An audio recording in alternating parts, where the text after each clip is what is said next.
y destinados por el Estado. Y obviamente que el que administra el Estado, que es el actual gobierno.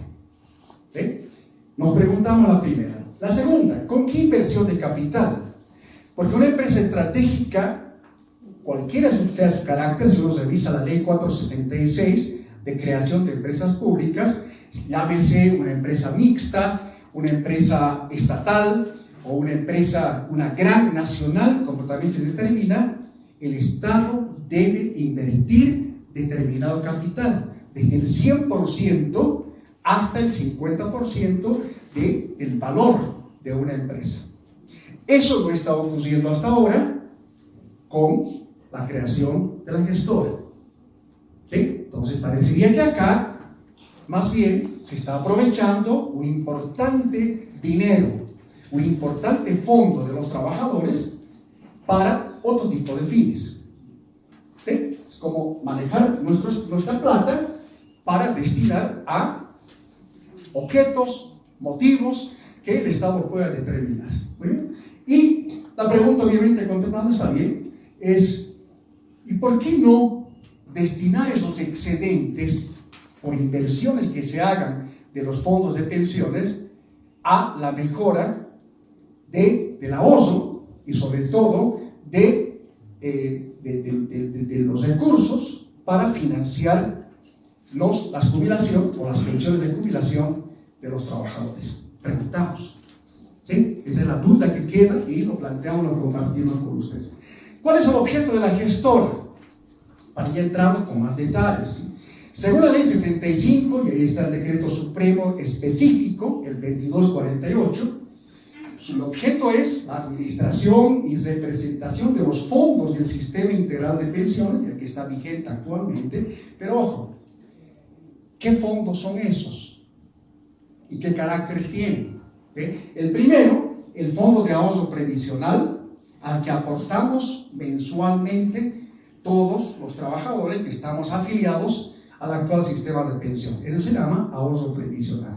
Está el fondo de vejez, que es el que se establece para el pago de la pensión de vejez, ¿sí? Sobre todo para aquellos que aportaron al antiguo sistema de pensión, el sistema de reparto. Está el fondo colectivo de riesgos, que financia, ¿sí?, las pensiones de invalidez, gastos funerarios y otros referidos a riesgos tanto profesionales como aquellos que se derivan de las contingencias, accidentes que el trabajador pueda sufrir como tal.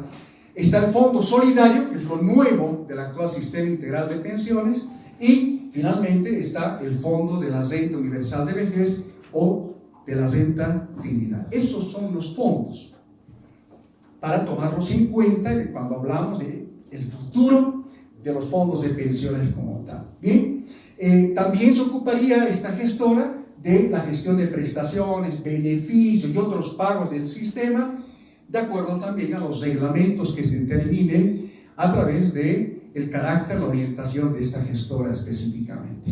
Bueno, aquí viene otro cuestionamiento.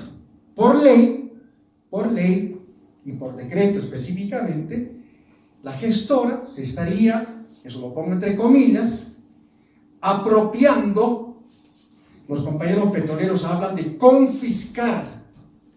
No me atrevo a tanto, pero tiene más o menos esas características, apropiándose de los fondos de los trabajadores, de los fondos de pensión de los trabajadores. Una forma de apropiación, quizá no sea el concepto jurídico concreto, no importa, ¿sí? Porque estaría echando mano concretamente de nuestros aportes distribuidos en diferentes fondos de los que hemos mencionado como tal.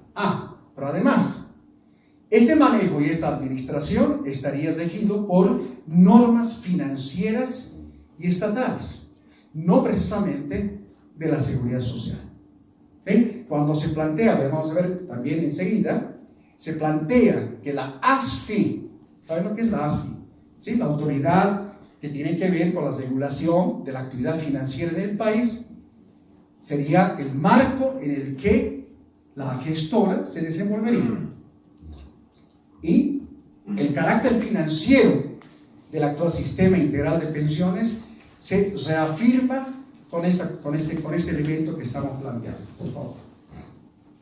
Bueno, pero hay algo más que lo planteo como preocupación, reitero, en el sentido de que leyendo el estatuto, que es parte del cuerpo del decreto supremo que hemos mencionado, de creación de la gestora, ¿sí? En su artículo 12, concretamente se establece utilidades de la gestora, lo que decíamos hace rato, ¿sí? Que una empresa estratégica busca lograr excedentes económicos, no para los trabajadores, sino para el desarrollo económico y para políticas sociales. Eso es diferente. Cuando el Estado tiene la obligación, con sus recursos, hacer eso. Aquí estamos planteando el de echar mano, una vez más lo digo, de los ahorros, ¿sí? De los trabajadores como tal. Leamos rápidamente. Las utilidades que tiene la gestora por las actividades de administración serán destinadas conforme a la reglamentación emitida por el directorio, que a cargo de la gestora, ¿sí? Considerando que la distribución, aquí lo planteamos en negrillas, de utilidades, implicará la transferencia de recursos al Tesoro General del Estado. Utilidades que se logren a ser transferidos al Tesoro General del Estado. No a reforzar, no a fortalecer los fondos de los trabajadores. Ojo con esto. Aunque en algún momento en la prensa el ministro de Economía aclaró diciendo no va a ser así. Esos excedentes, las utilidades que se logren para reforzar, reitero, los fondos de los trabajadores. Pero una cosa es la ley y el estatuto de la gestora, y otra cosa es lo que el ministro pueda decir. Buenas intenciones aquí desaparecen muy fácilmente con este gobierno, ¿sí? Lo que se dice, al día siguiente se desdice, ¿sí? Vamos, por favor. Está bien. Bien, ¿cuáles son las funciones y atribuciones de la gestora? Las mismas de las AFP, con muy pequeñas diferencias respecto a la administración de la totalidad de los registros generados en el sistema integral de pensiones, gestionar y pagar las prestaciones, administrar los portafolios de inversión y otros que las AFP hoy lo hacen. Eso lo hace también la gestora como tal. Bueno, aquí viene lo que les estaba manifestando. La gestora no se va a guiar en el marco de la seguridad social, menos en el Código de Seguridad Social, que ha sido una conquista de los trabajadores. Hablemos del año 56, con sus limitaciones, pero una conquista de los trabajadores como tal, sino bajo la autoridad de fiscalización y control de pensiones y seguros de la APS, ¿sí? Y con atribuciones, derechos y obligaciones establecidos por la ASFI, la autoridad, ¿sí? Que tiene que ver con la regulación de la actividad financiera, bancaria en nuestro país. Entonces uno se pregunta, ¿qué clase de gestora vamos a tener entonces? Una muy parecida a las AFP, con pequeñas diferencias que hacen a que sería su constitución en este caso. Vamos, por favor. Decíamos también que la gestora va a ser manejada por cierto directorio.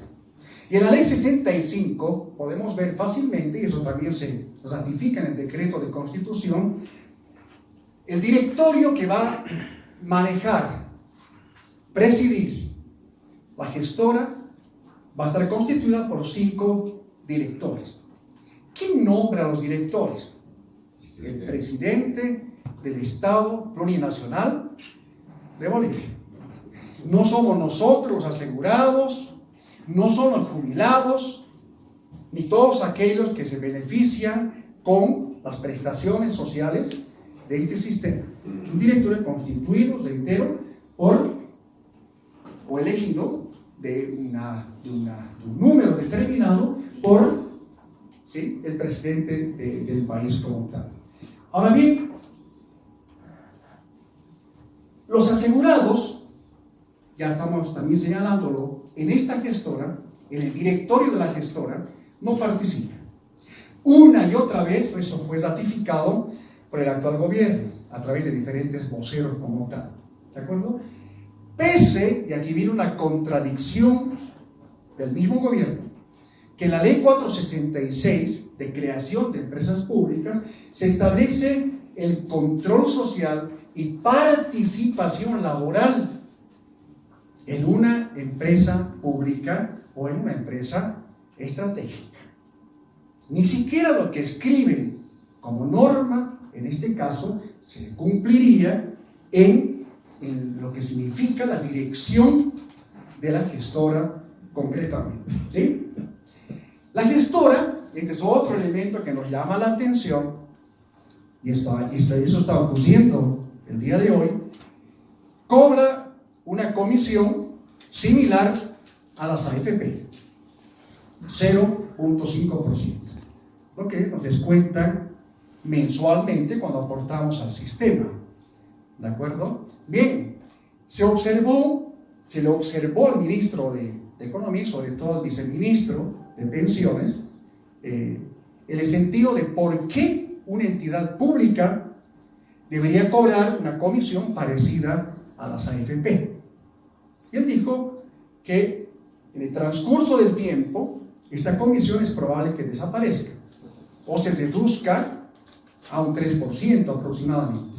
Pero lo cierto, ya en estos casi 8 años, un poquito más tal vez, de implementación de la nueva ley de pensiones, nos están cobrando una comisión, bajo el pretexto de que las AFP continúan funcionando como tal. Pero además, cuando hablemos de inversiones de nuestra plata, de nuestros aportes, también la gestora obtendrá utilidades por el manejo de las inversiones o del portafolio de inversiones a partir de los fondos de pensiones que se están administrando.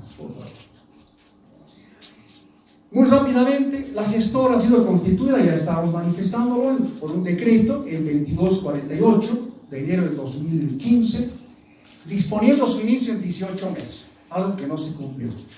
¿Sí? Bueno, se definió también el nombramiento de un gerente que ganaría 70.000 bolivianos. Los trabajadores y varios sectores cuestionaron por qué el monto tan alto. Se planteó que sea un 50% del pago de ese salario o de ese sueldo, más bien, pero no sabemos si efectivamente eso está ocurriendo, ¿sí? Como tal. Vamos a lo que significa el funcionamiento de la gestora, ¿sí? Para su arranque o el inicio de la gestora, esta entidad habría recibido ya 80 millones de bolivianos, de los cuales ya hasta 2017 en este caso, 47 millones han sido destinados al software para lo que significa la transferencia de datos de las AFP a esta nueva gestora. Ya se gastaron, seguramente a la fecha, este monto debe ser todavía mucho menor como tal. Vamos, por favor. Pero también otro decreto supremo, el 3123, establece para esta gestora un fideicomiso, ¿sí?, de 120 millones de bolivianos para soportar actividades, gastos, el gasto corriente y otros de esta gestora, ¿sí? Pero sobre todo para fortalecer la estructuración de esta entidad pública como tal. Hasta un fideicomiso con un plazo de hasta 11 años. ¿De acuerdo? Lo que no sabemos, y aquí hago un pequeño paréntesis, si estos dineros que ya está, entre comillas, invirtiendo el Estado, van a ser cobrados a los trabajadores, o es lo que la ley 466 exige a una empresa pública, que sería la de invertir, que es la contraparte de inversión. No sabemos. Son enteros cuestionamientos, preocupaciones que las compartimos con ustedes. Según una publicación de Página 7, 3 consultores que fueron contratados para este software, ¿sí?, lo habrían hecho por un monto de 2.5 millones, 2,5 millones de bolivianos a ser pagados en 24 meses. Eso significa 104.000 bolivianos mensuales. Un costo altísimo como para pagar un tipo de este servicio. Es probable por las características del sistema a elaborarse para la transferencia que tenga este costo. Pero, de todas maneras, la pregunta sigue: ¿es inversión del Estado o es algo que nos van a cobrar a los trabajadores? Vamos, por favor. Por segunda vez, un otro decreto, el 2802 del 15 de junio del 2016, dispone que la gestora iba a funcionar en el plazo no mayor a 15 meses. Ese plazo también venció. Y aquí vienen otras preguntas. ¿Por qué la gestora no termina de funcionar o de constituirse, sabiendo que esa ha sido parte importante del discurso del gobierno? Que las pensiones no pueden ser administradas por una entidad privada, como está ocurriendo hasta ahora con las AFP, sino por una entidad pública. Eso no está ocurriendo.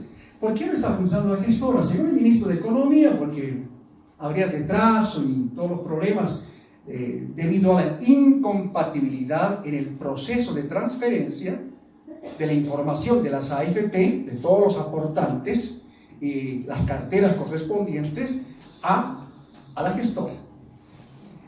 Técnicamente, ojalá que haya un compañero entendido en informática, técnicamente no sabemos si esto es tan cierto, porque ya hasta el 2008, imagínense, o desde la constitución de la gestora, ya han pasado varios años, como vamos a ver justamente enseguida, por favor.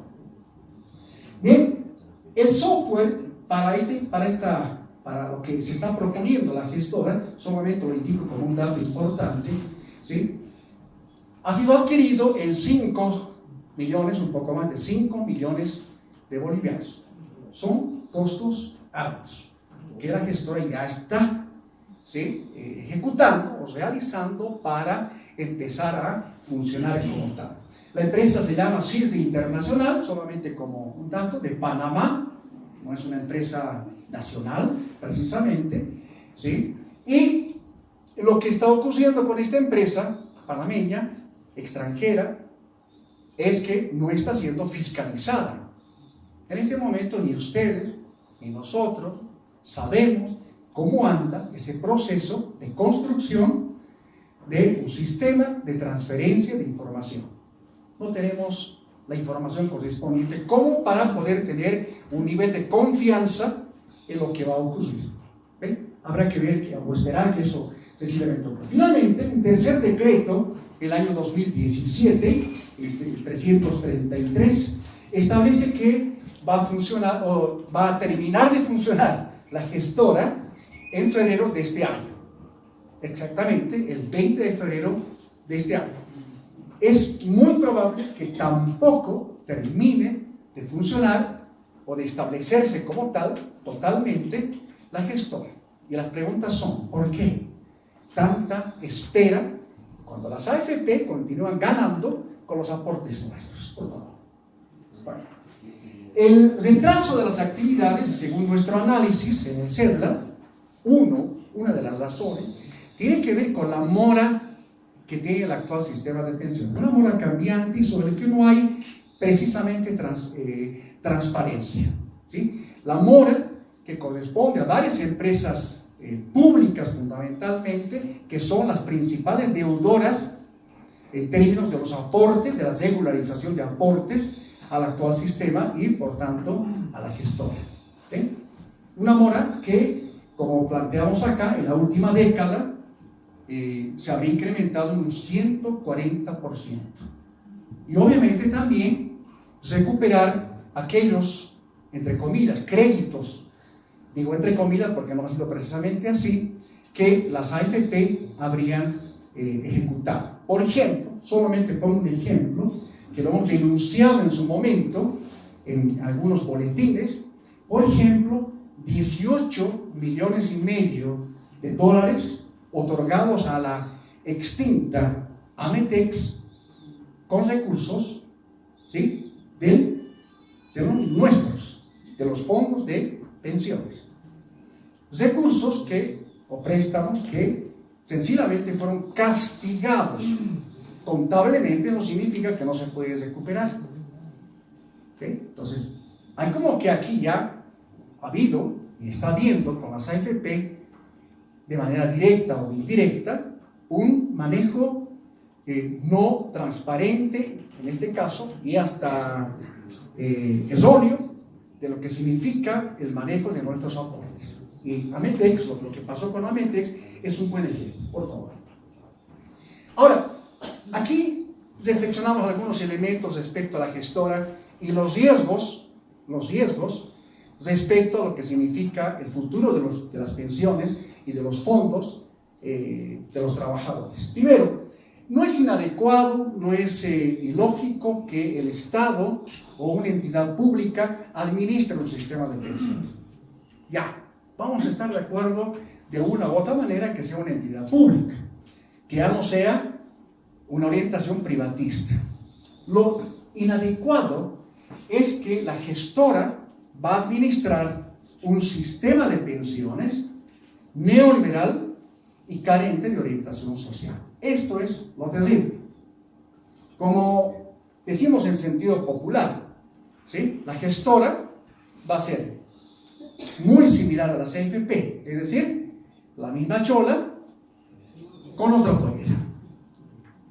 ¿Sí? Esto es lo incoherente cuando se nos plantea que la gestora se va a hacer cargo de la administración de nuestros aportes, porque va a administrar un sistema como el que tenemos actualmente que no responde definitivamente al derecho a la jubilación y al derecho a tener una vejez digna en nuestro país. Pero además, el Estado hoy, compañeros, compañeras, es uno de los principales deudores de nosotros. Más o menos bordea esa deuda los 3.000 millones de dólares. ¿Sí? Acomodados en forma de bonos y valores a favor del Estado.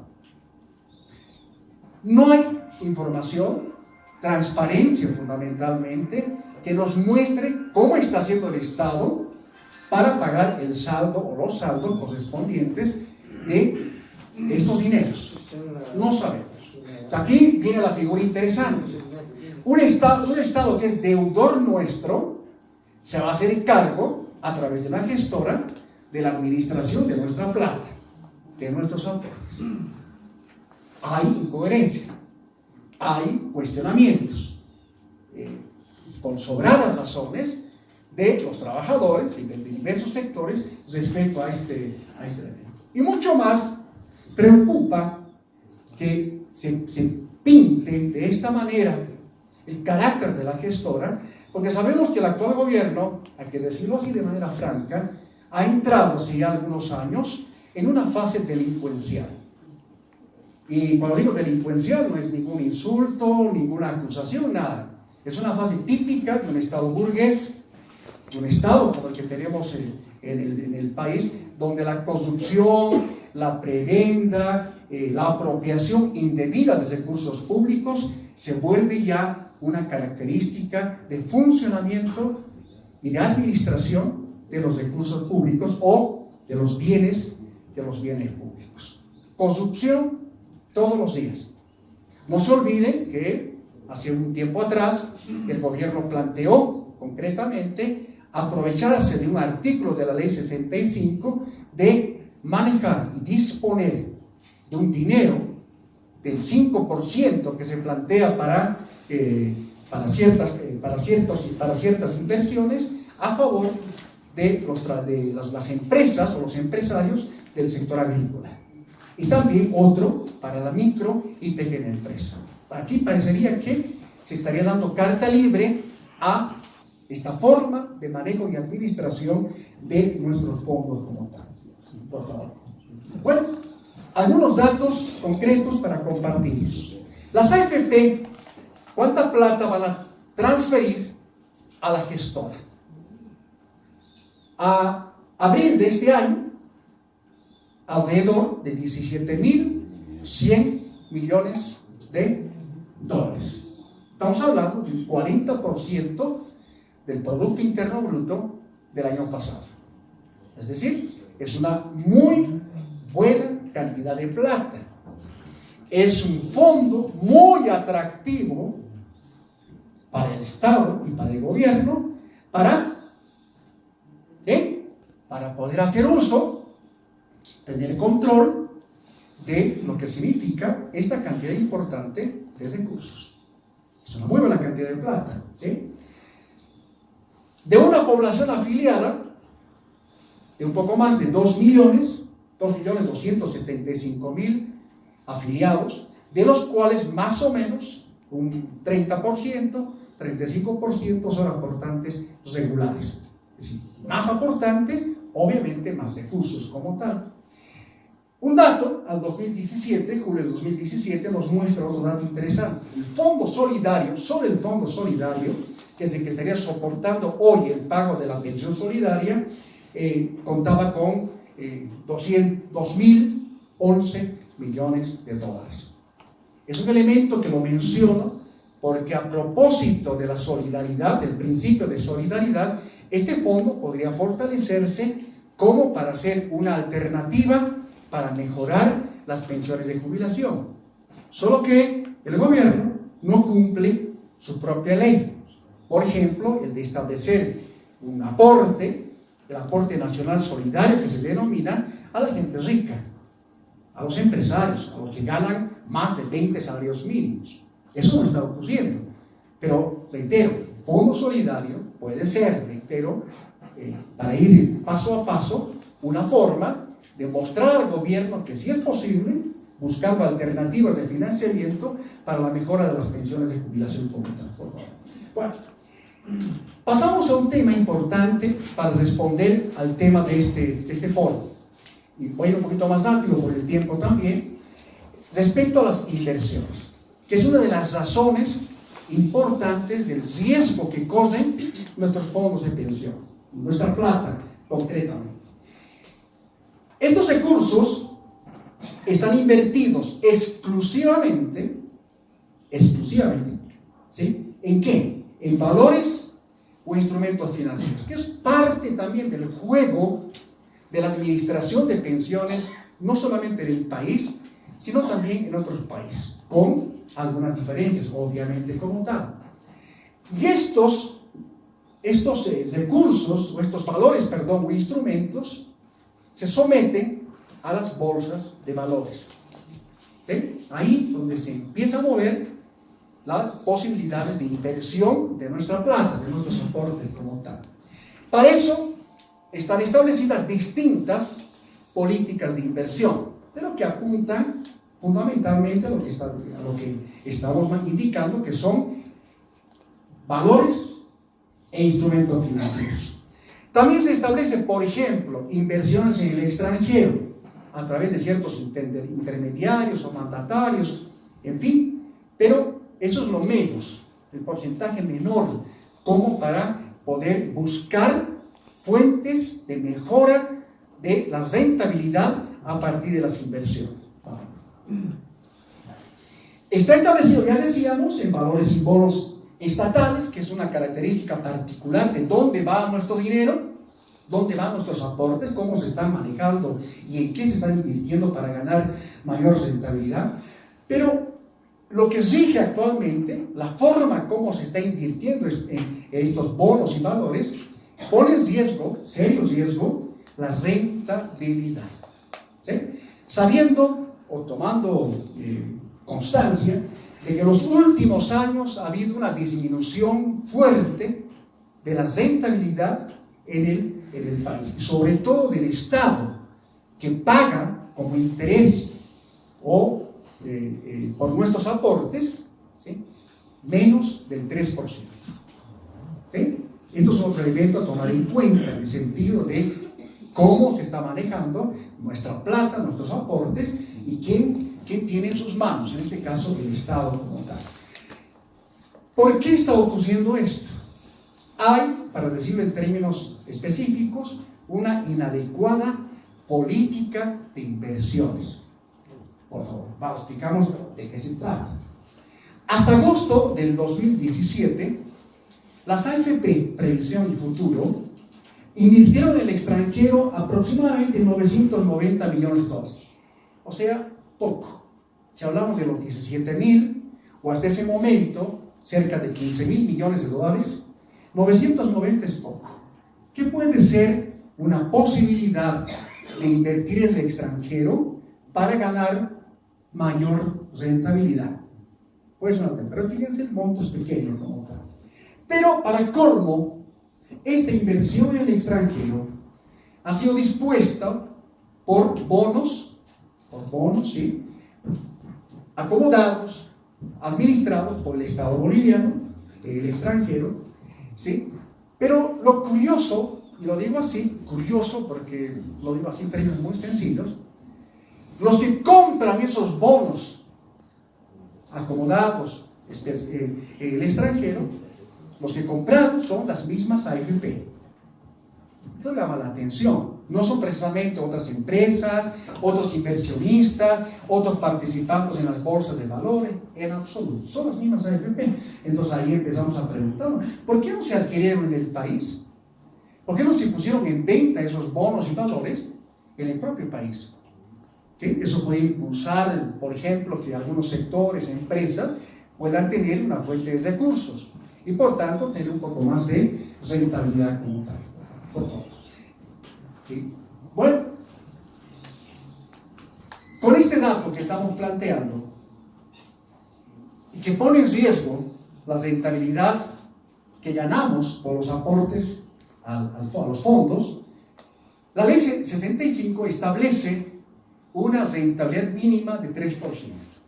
Hoy, eso sencillamente ya no se cumple, ya no se respeta, porque está por debajo de este porcentaje que está establecido por ley, ¿sí? Históricamente, la rentabilidad estaba entre los 8 y el 11%. Históricamente, vamos a ver eso a través de un cuadro. A diciembre del 2008, compañeros y compañeras, este es un riesgo serio para lo que puede pasar con nuestros aportes, pero sobre todo con la jubilación futura, ¿sí? La rentabilidad ha caído a 1,7%. Rentabilidad nominal. Imagínense, de 8, 11% a 1,7%. Al 1 de febrero de este año, en la AFP Futuro, la rentabilidad había disminuido a 1,33%. Fíjense lo que nos están pagando como intereses por los depósitos y los aportes al sistema integral de pensiones como tal. Un especialista, Jaime Dunn, menciona y ratifica lo que estábamos planteando. ¿A qué se debe esta caída de la rentabilidad? Se debe básicamente a una desacertada, inadecuada política de inversiones, ¿sí? ¿Por qué? Porque 50%, más o menos más de 7.200 millones de dólares, están en manos, compañeros, de bancos, ¿sí?, que tienen reglas muy conservadoras, ¿sí?, y 62-67% está en manos del Estado. Sumamos 50 más 32, estamos hablando del 82, casi 83% de nuestros aportes están en manos de los bancos y del Estado, que se prestan, para decirlo así en términos sencillos, de nuestros aportes a bajos intereses, ¿sí?, porque pagan muy poco. Están viendo 1,33, 1,7%. Obviamente eso pone en peligro nuestra jubilación y sobre todo lo que puede ser con los fondos que se están administrando actualmente. Por favor. Ahí está un gráfico que nos muestra, no sé si pueden visualizar en la parte de atrás, que solamente ratifica, fíjense, la curva es muy clarita. La azul es en el caso de una AFP y la roja de la otra AFP, previsión y futuro, como la tendencia clara hacia la caída, hacia el descenso de la rentabilidad. Y esto obviamente preocupa, y muchísimo. No es un año, no es 2 años, es una tendencia clarísima de caída de la rentabilidad. Y vamos a ver enseguida qué consecuencias tiene eso para la jubilación de nosotros, de nosotras como aportantes. Por favor. Ahí está otro dato quizá un poco más clarito, que nos muestra los promedios de rentabilidad anuales, y fíjense cómo ha ido cayendo en ambos casos, en previsión y en futuro, en el caso de 8.12, 8 en general, hasta 1.9 y 1.52%. Una caída entre un 76 y 81%, muy fuerte, muy próximo a lo que puede ser una caída drástica hasta en un 100%. Bueno, según análisis nuestro, análisis del CEDLA, vemos que la situación es mucho más grave que esto que estamos mencionando, que es una caída de la rentabilidad nominal. ¿Sí? Es más grave porque si hacemos un ejercicio con la tasa de inflación o con la variación del índice de precios, fácilmente esa rentabilidad, que es del 1.7 para el año 2018, es negativa.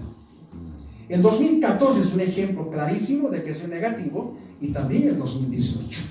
O sea, compañeros, compañeras, estamos viendo claramente que lo que nos pagan como intereses, como rentabilidad, es negativo.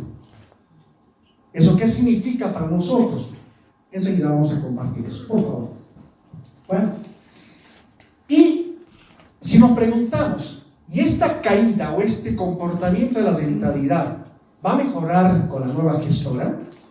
No, porque la política de inversiones se va a mantener, a no ser que el Estado, el gobierno, decida cambios muy drásticos en la manera, en políticas referidas a la inversión de nuestros aportes. Es probable, pero ahí también ojo, ya dijimos, el gobierno ha entrado en una fase de corrupción y puede ser también objeto de un manejo no transparente, ¿sí?, y discrecional de nuestros aportes, de nuestros fondos como tal. Bueno, a más dinero que ingresa al sistema, más o menos 123 millones de dólares mensuales, es hartísima plata, y un monto de casi de más de 17 mil millones acumulados, como ya mencionaba, ¿sí?, no hay en qué invertir de acuerdo a las políticas que están fijadas.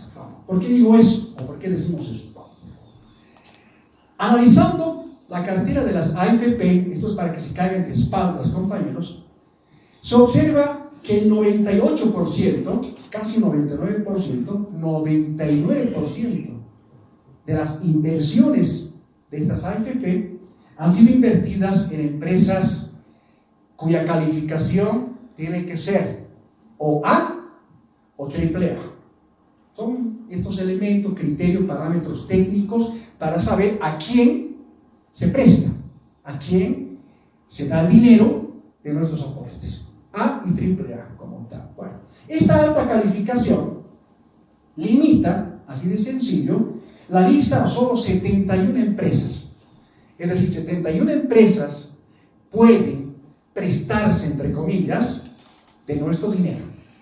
Fíjense cómo se comporta esa política de inversión como tal. En el mercado de valores, en las bolsas de valores que tenemos en el país, que es muy elitista, no es precisamente democrático, digamos, en sentido de una mayor participación de empresas, se reduce a 3.360 empresas. De ese total, menos del 2%, 1,17 exactamente, son de sociedad anónima, que es otro requisito para invertir nuestros aportes. Fíjense cómo se va achicando la posibilidad de invertir y por tanto de ganar mayor rentabilidad. Bueno, es decir, hay un mercado de valores solo para ese porcentaje pequeño de empresas, ¿sí?, que tienen que ser con calificación A, ¿sí?, en cuanto a riesgo, o AAA como tal. Pero esto es ilógico en Bolivia, porque Bolivia como país, como economía, puede ser que esté cambiando, su calificación de riesgo es de 2B, B. Entonces, ¿cómo se pide para invertir nuestros aportes y buscar más rentabilidad que sea A y AAA? ¿Sí? No se entiende. ¿Sí? El comportamiento de inversiones de nuestros aportes con lo que el comportamiento de nuestra economía sencillamente son diferentes, por favor. Ahora viene lo que estamos mencionando. cuando nos hablamos del futuro de las pensiones, pero sobre todo el futuro de nuestra jubilación. ¿Cuáles son los efectos concretamente de esto? Es decir, si hay menor rentabilidad, 1,7, no se olviden, 1,7 que nos están pagando, hay menos monto de las pensiones de jubilación. Así de lógico. Hay menos plata en nuestro saldo acumulado, en nuestro ahorro previsional, para pagarnos una pensión de jubilación. ¿Eso qué significa? Menor rentabilidad, mayor tiempo de aportes de los trabajadores. Cuando hoy el presidente habló más bien de jubilación obligatoria, que va, pero en absoluto contrapunto a lo que estamos mencionando. Baja la rentabilidad y estamos condenados a trabajar más y a aportar más tiempo como tal. ¿Qué significa esto? Que con una rentabilidad nominal, no real siquiera, de 1,7, el trabajador debería aportar alrededor de 20 años más después de los 58 años, que son fijados por la actual ley 65. Sumemos 58 más 20, 78. A los 78, más o menos tendríamos un dinero ahorrado como para poder jubilarnos con el 60 a 70% respecto del referente salarial. Esto parecería atrevido decirlo, pero haciendo juegos de gente además conocedora muy bien, como el caso de Jaime Dunn, otro especialista, Armando Álvarez, se puede mostrar los riesgos que implica la caída de la rentabilidad en estos términos, por favor. Bueno. ¿Y qué gana con todo esto? Está clarito que los trabajadores por esa vía, por la gestora y por la cuestión de la caída de la rentabilidad y el riesgo también de que nuestros aportes no tengan precisamente un buen destino, ¿sí? ¿Quién gana con esto? Muy clarito, las AFP. Ganaron con el anterior sistema y siguen ganando con el actual sistema público. Ojo, con un sistema público, las AFP continúan ganando. ¿Y cuánto ganaron? Aquí hay un dato entre el 2011 y el 2016 como ganancias netas. Vamos al siguiente cuadro, por favor. Vamos al siguiente cuadro. ¿Cuánto ganaron? Entre el 2010 y el 2016, ¿sí? Ganaron ambas AFP más de 53 millones de dólares. Y si me preguntan ustedes, ¿de dónde ganaron? Si no supieron invertir, si tuvieron una mala política de inversiones, como hemos visto, ¿de dónde ganaron? Aquí viene un elemento interesante, por favor. Es un gráfico que tampoco solamente se ve la parte de atrás, pero lo explico rápidamente.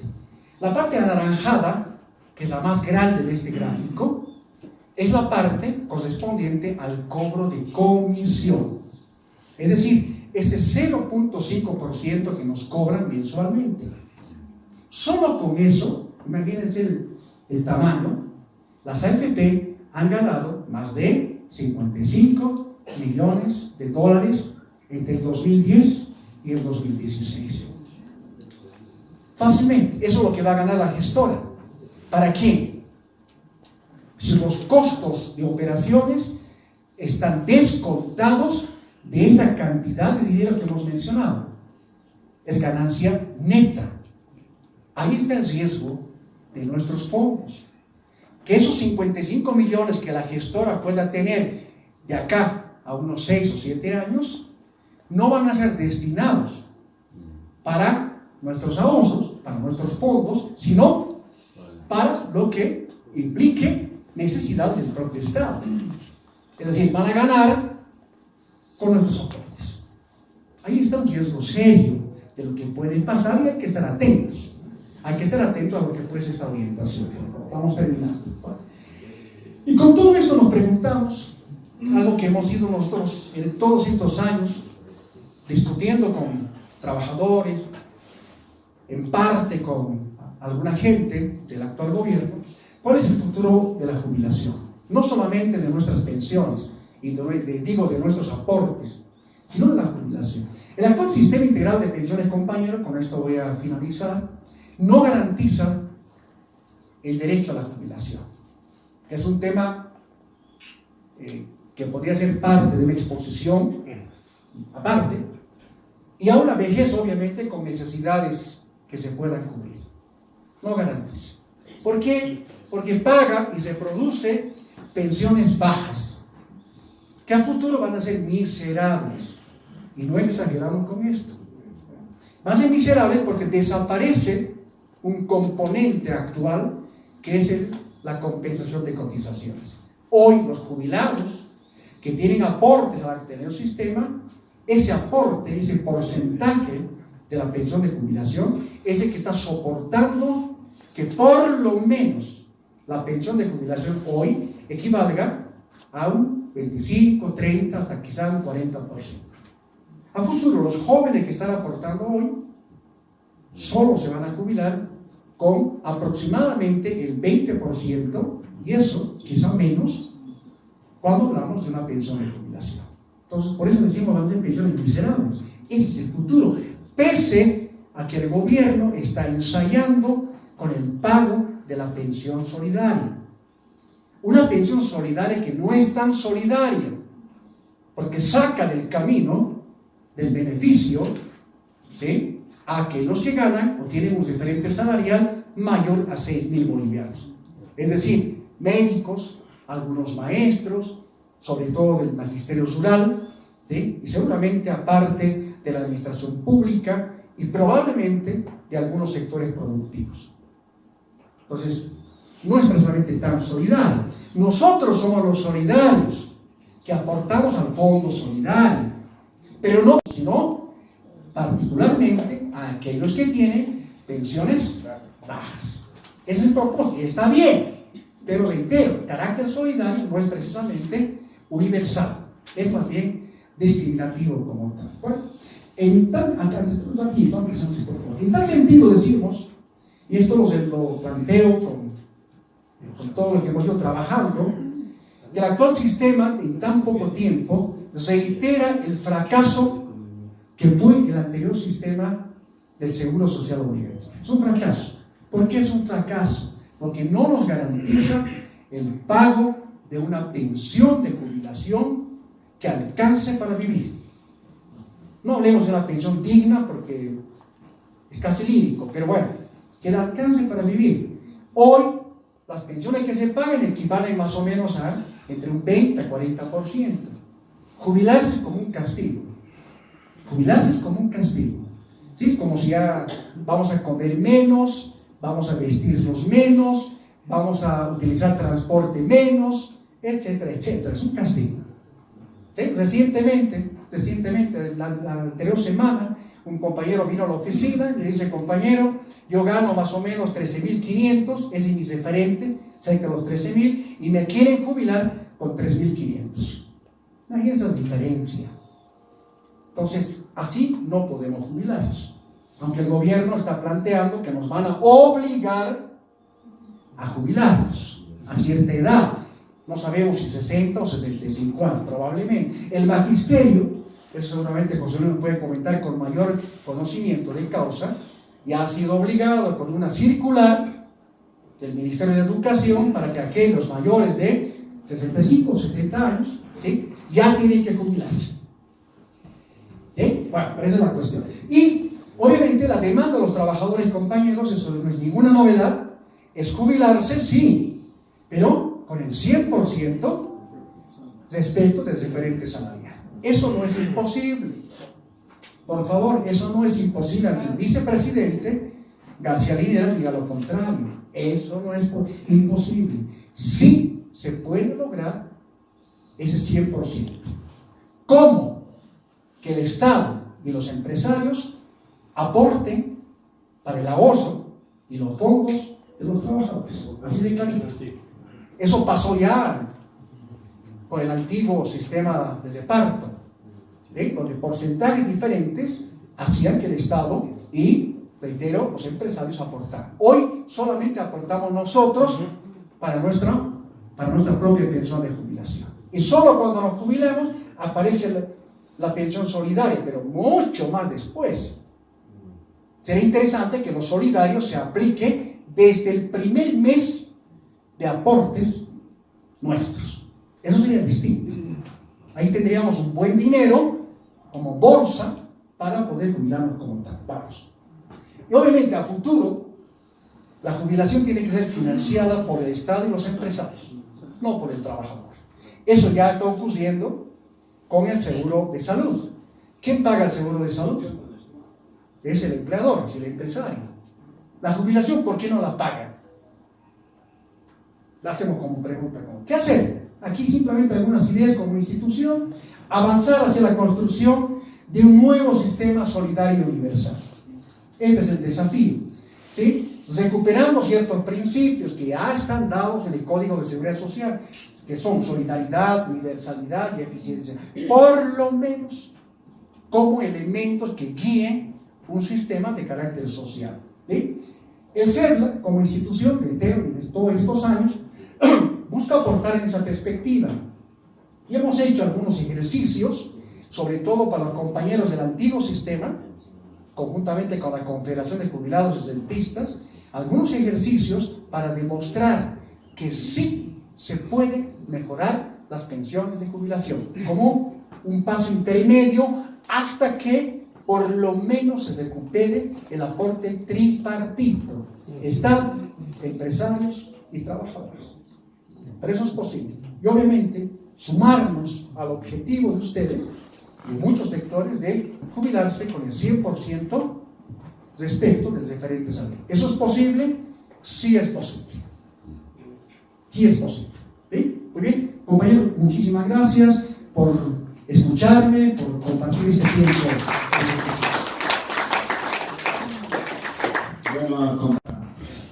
Fiscaliza en primer lugar un directorio que en la ley 65 lo nombran como un organismo de fiscalización y control de la gestora. Es un directorio. ¿Quiénes componen este directorio? Ya lo hemos mencionado, 5 personas que van a ser nombrados por el Ejecutivo, en este caso por el presidente. Ojo, no elegimos nosotros, no proponemos nosotros. Probablemente la COP disimule, no la COP, el actual directorio de la COP. Por ahí, para disimular, propongan algún nombre, probablemente. ¿Sí? Pero eso es mi cabeza. ¿Quiénes más participan en esto? Más que fiscalización, lo que sería la regulación y control de las actividades de la gestora. Como ya decía el compañero, es la propia APS, la Autoridad de Pensiones y Seguros, pero también la ASFI, la Autoridad de Supervisión del Sistema Financiero. Por eso la pregunta que yo les hacía, ¿la gestora acaso es una entidad bancaria? Sabemos que en el país seguros y pensiones los han juntado en la misma bolsa, pero los seguros, como los que nos corresponden, tienen otras características de carácter más social, por eso se llama pensiones. Llámense de jubilación, llámense de vejez, llámense de invalidez, gastos funerarios, etc. Tiene otro fin como tal. Entonces, esto responde a la primera consulta del compañero. En esta fiscalización, compañeros, no participan los asegurados. No hablemos de los trabajadores. Pese, eso también lo dijimos, que la ley 466 de empresas públicas establece que las empresas públicas estratégicas debe haber control social y participación laboral. Eso no se está cumpliendo, por lo menos hasta ahora. Dudo mucho que en los siguientes años los aportantes, nosotros los aportantes, ¿sí?, participemos, así sea con un miembro, en ese directorio. ¿Sí? Ahora, respecto a lo que significa el problema social, por supuesto que sí, ya se viene dando ese gran problema social. Imagínense lo que puede ocurrir si el presidente persiste en una ley de jubilación obligatoria, ¿sí?, que beneficia ampliamente a los empresarios y al propio Estado para deshacerse de los trabajadores antiguos, con el pretexto de tener puestos de trabajo vacantes para los desempleados. con ese pretexto. ¿Cuánta gente sería sometida a una jubilación obligatoria? Un dato compartido en la prensa habla de 333,000. Imagínense ese impacto que habría. ¿Sí? Es enorme. Eso significaría un despido no solamente masivo, mucho más que eso, con el pretexto de que ya estamos viejos, que ya estamos viejas. Es el único pretexto. Y cuando todo el mundo, sobre todo los estudiosos de pensiones, más bien plantean que la mejor edad para aportar conocimiento y experiencia es a partir de los 50 años, 60 años. ¿Sí? Bueno, pero en el país estamos andando en otro sentido. ¿De acuerdo? Entonces, obviamente, ya se vienen dando, ya se vienen dando despidos de gente antigua, pese a la existencia de cierta normativa que, por ejemplo, ahora prohíbe el despido indirecto, que es, digamos, en buena parte no tan contundente como para beneficiar a todos en cuanto a lo que significa el despido indirecto. No sé si respondo o comparto las preocupaciones del compañero. Por favor. Gracias, buenas noches. Bueno, hemos escuchado atentamente toda su explicación de discusión. Yo quisiera preguntarle, como ustedes han estudiado, analizado todo este sistema de pensiones, ¿la ley 1732 era mejor o es igual o peor que la 065 del actual gobierno? ¿Hay diferencia de mejora o empeoramiento? ¿Cuál era la mejor? La ley? Es una pregunta. La otra, ¿por qué hubo rentabilidad de 13-18% antes que el gobierno saque el decreto de la gestora pública? ¿Por qué? Anteriormente se regía con el 1732. Después de que sacó la ley de la gestora, la rentabilidad ha ido cayendo totalmente. ¿Por qué razón? Ahora, la tercera pregunta, ¿cuál sería la solución a futuro? Puesto que el sistema de jubilación no es único en Bolivia, en todo el mundo existe. En otros países el sistema de jubilación lo manejan los trabajadores con una empresa independiente, sin inmiscuirse en el gobierno, solamente hace control, fiscalización, nada más. Mientras que aquí el gobierno ya maneja como si fuera de su propiedad, o sea, el gobierno se convierte en un socio sin capital, en este caso del aporte de los jubilados. Esa es la situación, porque en otros países hay jubilación. ¿Cuál es el sistema? ¿En qué país es mejor la jubilación? Porque no vamos a inventar la pólvora aquí en Bolivia con el sistema de jubilaciones. Gracias. Bien, gracias compañero, muchas gracias. A ver, vamos con la primera. Si es mejor o peor que la anterior ley. Mi respuesta y nuestra reflexión también como institución es que el actual sistema integral de pensiones continúa la orientación del anterior sistema, con algunas reformas. Eso técnicamente se llama reforma paramétrica, es decir, cambia algunos aspectos, pero la esencia de un sistema como el que hubo, de carácter neoliberal, con el seguro social obligatorio, se mantiene. Hay algunas reformas. ¿Cuáles son esas reformas o esos cambios, entre comillas, pero no tan trascendentes, no tan fuertes, por así decirlo? Por ejemplo, bajar la edad de jubilación de 60 a 58 años.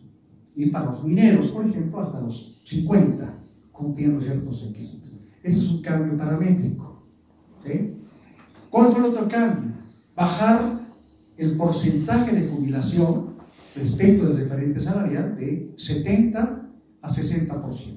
Aunque ya por los cálculos de la pensión solidaria, la tabla establecida, se está manteniendo más bien el 70%. Pero inicialmente la ley 65 nació disminuyendo el porcentaje de jubilación luego de 30 a 35 años. ¿Sí? Es otro parámetro, otro cambio de parámetro. ¿Cuál es el otro cambio? Quizá el más importante, quizá, la creación de un régimen semicontributivo. ¿Qué significa? Significa aquel que establece el pago de la pensión solidaria. Hoy, el actual sistema, a la pensión que se calcula con base en lo que establecen las AFP, se suma un dinero, un porcentaje proveniente de un fondo solidario. Un fondo solidario al que aportamos todos, al que aportan también los empresarios, es cierto, 3% sobre el total ganado de cada trabajador. Es otro cambio quizás más importante. Okay. ¿Qué es lo que se esperaba con esta pensión solidaria? Se esperaba que mejore las pensiones de jubilación, por lo menos el porcentaje o el monto como tal. Esto no ocurrió, porque si uno revisa con calma la tabla fijada para el pago de la pensión solidaria, esa tabla puede pagar desde 1 boliviano, y no estoy exagerando, hasta 1.000 bolivianos. ¿Cuánto es 1 boliviano? Cuando los trabajadores aportan menos, o sea, tienen menos aportes mensuales. ¿Cuándo puede llegar hasta 1.000 bolivianos de aumento? Que es dinero que se saca del fondo solidario. Cuando los trabajadores aportan más de 30 e incluso más de 35 años.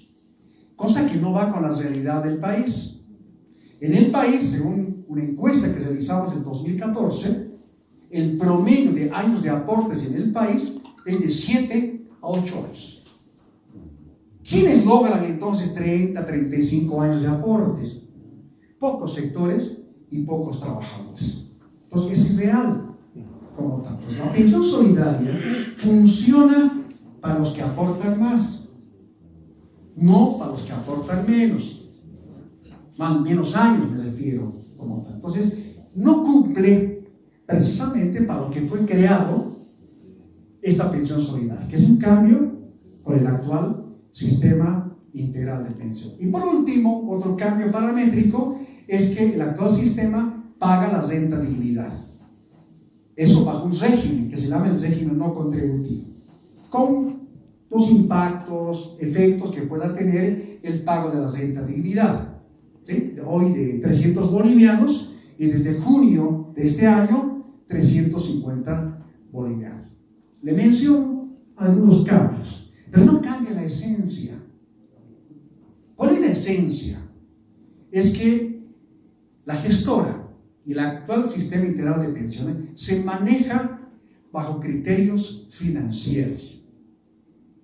¿Cuál es el carácter financiero? Disculpe que me tome un poquito más de tiempo. Adquiere carácter financiero cuando la base para nuestra jubilación no son los años de aportes, el esfuerzo que hayamos hecho aportando más o menos, no, o de la propia rentabilidad que hemos visto que está en caída, sino más bien depende mucho de cuánta plata ahorramos. ¿Cuánta plata ahorramos? ¿Sí? Les voy a poner mi ejemplo. Yo en 20 años, más o menos, he aportado cerca de 350.000 bolivianos. Un poquito más de 350.000 bolivianos. Con esa plata que he ahorrado y he ganado como intereses de la rentabilidad, ¿sí? Me están calculando una pensión de jubilación de 2.450 bolivianos, cuando mi referente salarial está por encima de 9.000 bolivianos. Fíjense, actualmente yo vivo con un poco más de 9.000 bolivianos, pero me van a jubilar, o me están calculando una renta de jubilación de 2.450 bolivianos. Les pongo un ejemplo real. ¿Sí? Entonces ahí la pregunta es, ¿por qué este sistema continúa la orientación neoliberal y financiera del anterior sistema? Porque lo que importa acá es cuánto ahorro yo, cuánto tengo de ahorro, y con eso me jubilo. Por más que puedan sumarme un monto adicional de la pensión solidaria. ¿Y saben qué? Con la pensión solidaria quieren pagarme 2.000 2.950 bolivianos. Digamos 3.000, que más o menos implica la tercera parte de lo que hoy día tengo como ingreso, incluso con la pensión solidaria. Entonces, ahí está uno de los elementos de por qué, ¿sí?, el actual sistema tiene ese carácter financiero. Porque lo que importa es lo que tiene un lado de ahorro. Es como cualquier banco. Yo tengo un ahorro y disfruto de ese ahorro en algún momento. Y gano intereses, etcétera, etcétera. Nada más. No me garantiza, lo que estamos diciendo acá, una pensión de jubilación digna. Y la fórmula para calcular esa pensión es muy sencilla. ¿Cuánto tengo ahorrado? Eso es muy fácil darse cuenta. En los reportes, extractos que nos entregan las AFP, ven al final que dice saldo acumulado, ¿sí?, subtotal o total, dividan ese monto por un código que está en la ley 65, que se construye a partir de la edad a la que se jubila el trabajador, la edad de la esposa, la edad de los hijos, el número de dependientes que tiene el trabajador. Esos entran como una licuadora y sale un código.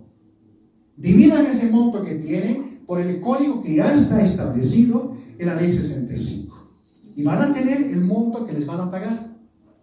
Eso puede modificarse con la pensión solidaria, puede modificarse con la compensación de cotizaciones, etc. Pero el monto es bajísimo. ¿Saben a cuánto corresponde? A menos del 20%, exactamente 17%.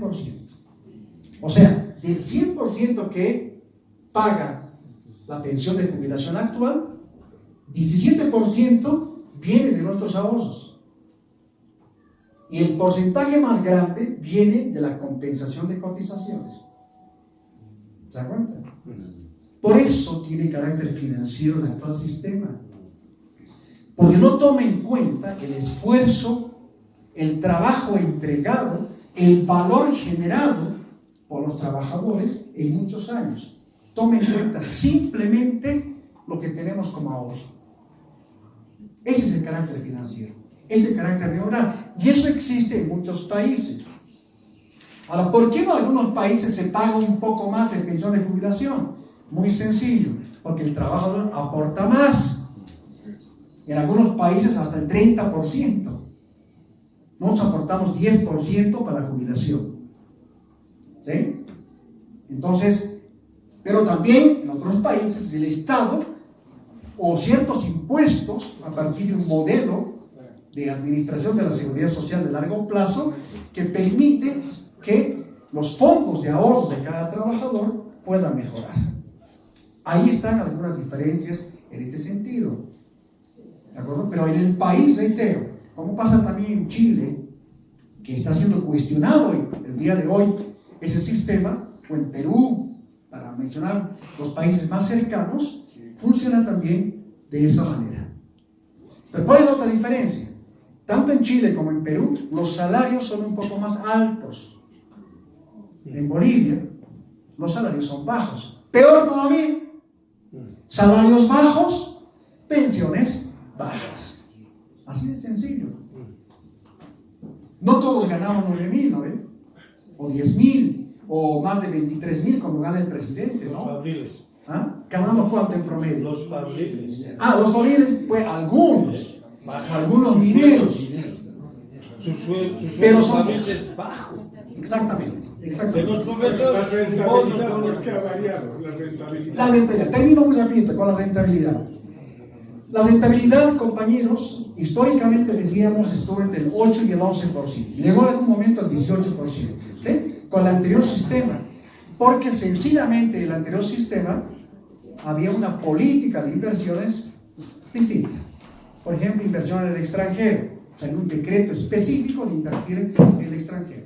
O determinadas políticas que hacían que los dineros nuestros, los aportes nuestros, sean invertidos, ¿sí?, en ciertos sectores o actividades de mayor riesgo. Eso cambia con la actual ley 65, se vuelve más conservadora. Y la plata nuestra solo se acomoda para el Estado, en bonos y valores, y para algunos bancos. Ese es un negocio total, porque los bancos se prestan a menos interés de nosotros y nos cobran mayores intereses. Negocios redondos. Y el Estado también mete mano de nuestros aportes y paga intereses por debajo del 3%. Ahí es donde cambió la orientación, la forma, los medios de manejo de las políticas de inversión. Es decir, en qué se invierten nuestros fondos. Y como les he mostrado, la gestora tiene esas grandes limitaciones. Y la rentabilidad va a continuar cayendo.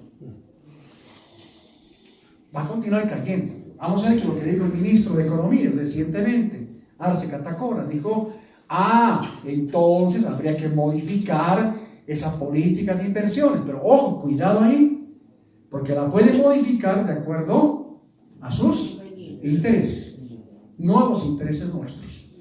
¿Sí? Y finalmente cierro con esto, que el compañero también tiene como preocupación.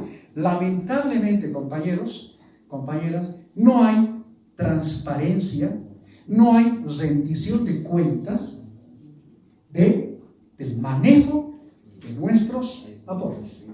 Nos dan cifras generales, pero no datos específicos de cómo se están manejando nuestros aportes. Ahí estamos a ciegas. Estamos a ciegas. Solamente nos damos cuenta cuando nos calculan una pensión de jubilación baja. Recién ahí nos damos cuenta. ¿Y por qué me están pagando tan poquito? Se debe a estas razones que estamos comentando. Muchísimas gracias. Disculpen por extender. Breve, también muy rápido, es justamente respecto a las inversiones. Pero acaba de mencionar usted de que hubiera sido interesante en su exposición que podamos ver de que antes de que ingrese el gobierno del MAS, más o menos en 2002, llegaba al 18.62 de rentabilidad, todas las inversiones, ¿no es cierto? Y ahora han bajado al 1.30.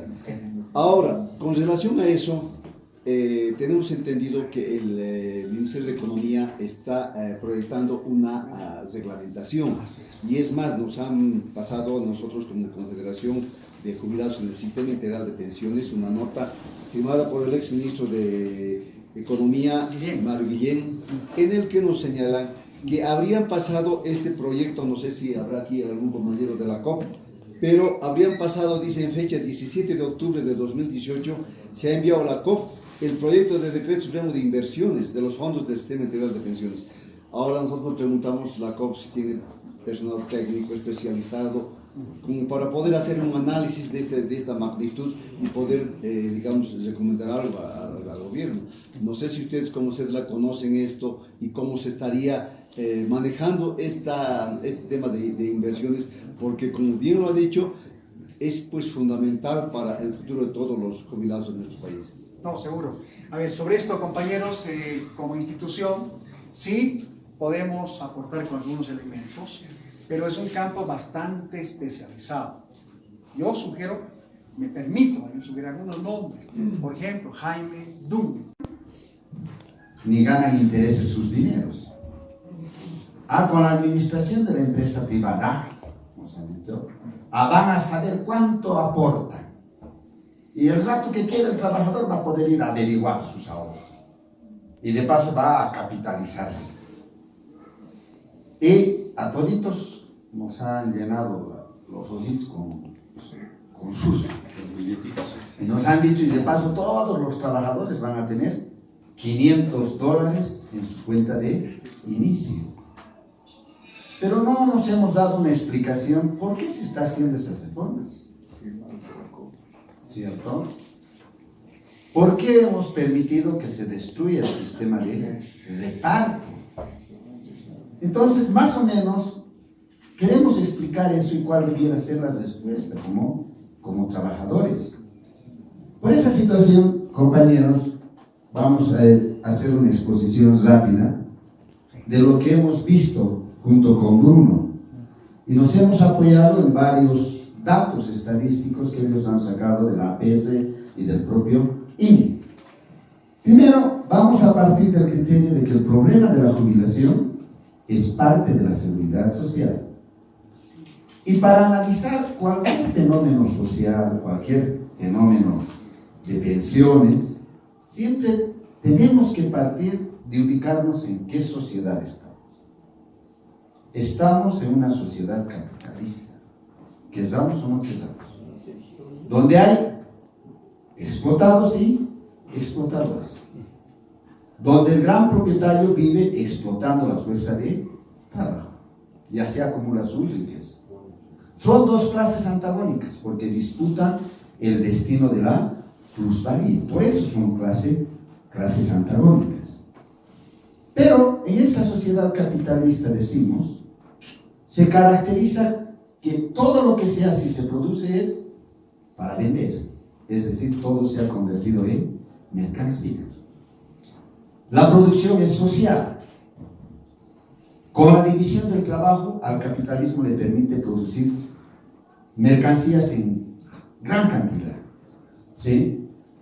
Pero es la contradicción que existe en esta sociedad es que mientras colectivamente se producen las mercancías, las riquezas, uno solo o pocos son los que se apropian de la riqueza, es decir, la burguesía. Esa es la contradicción fundamental. En esta sociedad donde todo se compra y se vende, en donde son antagónicos la burguesía y el proletariado, la fuerza de trabajo también se ha convertido en mercancía. Pero es la única mercancía que produce riqueza, que produce plusvalía al ser usado. Esta mercancía llamada fuerza de trabajo se paga con el salario. Pero el capitalista que va a vivir explotando la fuerza de trabajo va a tener un interés, que para que el obrero le dé harta utilidad, el obrero tenga las condiciones mínimas para alimentarse, para reproducir sus fuerzas y tener alta productividad.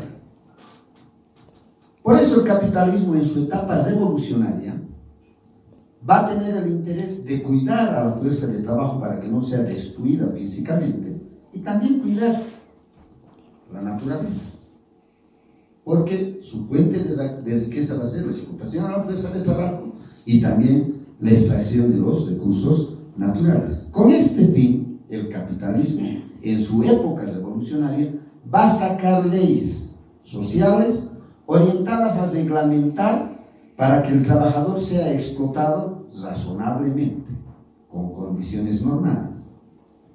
En ese proceso va a aprobar la seguridad social. ¿Qué es la seguridad social? Es la obligación que tiene el Estado, la sociedad, de cuidar los recursos humanos, garantizándole todos los medios necesarios para su mantención, para su sostención, para su alimentación, vestimenta, reproducción, ¿cierto? Para que gane y garantice productividad, satisfaciendo todas sus necesidades individuales y colectivas. Y en la seguridad social, ustedes lo saben, que es la protección de la fuerza de trabajo, se va a dividir el régimen a largo plazo y el régimen a corto plazo. El régimen a largo plazo va a cubrir lo que es invalidez, vejez y muerte. El régimen a corto plazo, todo es referente a lo que es salud y prestaciones. Con el salario se paga, hemos dicho, el precio de la mercancía, llamada fuerza de trabajo. Y el salario tiene que cubrir todo lo que necesita esa mercancía, que es la fuerza de trabajo para sobrevivir y reproducirse. Una parte de nuestro salario va a ser el salario que nos pagan en forma directa, que está en nuestra boleta como líquido pagable, que se paga para la alimentación, transporte, etcétera, etcétera. Y otra parte de nuestro salario es aquel salario que nos pagan en forma diferida, que no lo vemos en nuestro salario y que el patrón aporta directamente para que lo usemos cuando lo necesitemos.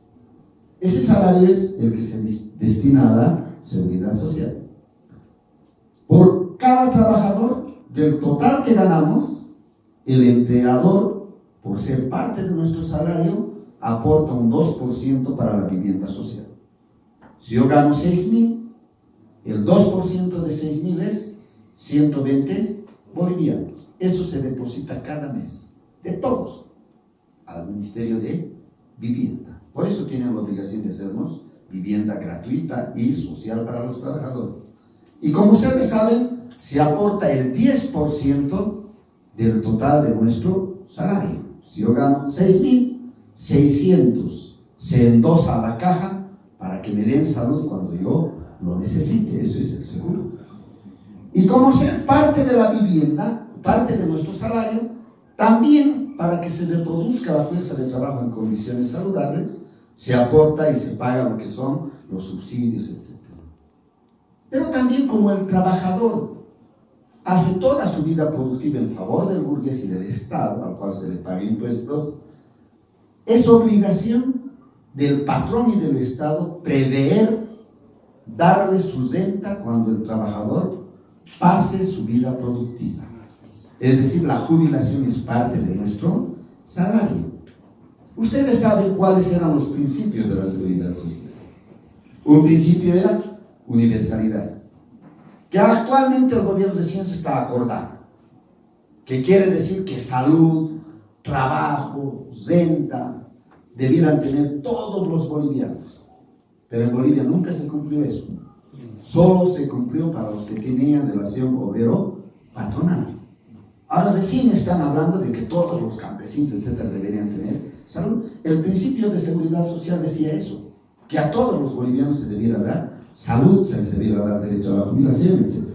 Unidad de gestión, que una sola entidad debiera atender el régimen a largo y a corto plazo. Eso se llamaba la Caja Nacional de Seguridad Social. Los propios trabajadores hemos roto este principio, porque hemos creado nuestras propias cajas, caja petrolera, caja ferroviaria, cajas complementarias, rompiendo la unidad de gestión. ¿Por qué la unidad de gestión es importante? Porque cuando todos los recursos se meten a una sola entidad, esta entidad tiene suficientes recursos para cubrir las necesidades del régimen a largo o el régimen a corto plazo. Y otro principio capital es el principio de solidaridad, que uno aporta para todos y todos aportan para uno. El que tiene más aporta más, el que tiene menos aporta menos. Por ejemplo, si un compañero portero gana 2.000, el 10% para la caja es 200. Si yo gano 6.000, el 10% es 600. Y a los dos, al margen de nuestro monto, nos atienden igual en la caja, sin preguntar cuánto es mi 10%. Estos principios no se cumplieron en el país por la incapacidad crónica de nuestra clase dominante, de nuestros empresarios, que nunca pudieron desarrollar el país ni crear un poderoso mercado. Siempre vivieron de las inversiones extranjeras. Y en forma natural, en una sociedad dividida en clases, hay una discusión de quién va a pagar la seguridad social y quién va a administrar. En forma natural, los empresarios plantean que se pague la seguridad social del propio trabajador para reducir los costos de producción. Mientras que los trabajadores en forma natural hemos peleado para que quien pague la seguridad social sea el empleador. En forma natural se produce la lucha de clases, discutiendo quién va a pagar. Pero también en forma natural vamos a discutir quién va a administrar, el empresario o los trabajadores. Siempre hemos planteado que deberíamos ser los trabajadores, porque quienes somos interesados en tener una buena atención en salud, buenas rentas de jubilación, una administración transparente de lo que es parte de nuestro salario, los trabajadores. En forma natural, esta lucha, estos intereses opuestos se enfrentan a estas dos clases antagónicas. Después de la revolución del 52, obviamente cuando se destruyó el ejército y la policía, se llega a una especie de una ley que materializa la colaboración de clases, ¿no? Donde ya que no sean solo los empresarios, que no solo sean los trabajadores, sino todos aportaremos. ¿Y por qué el gobierno cede el mono? Porque el ejército no había, estaban en las calles todavía los obreros, las milicias obreras, las milicias campesinas. Y bueno, tenían fuerza para imponer por lo menos leyes que les protejan. Y por eso se aprueba el Código del 56, donde el financiamiento para la seguridad social, el IBM y riesgos profesionales, es tripartito. El aporte del trabajador, de acuerdo al código, es el 5%. El aporte del patrón es 21%.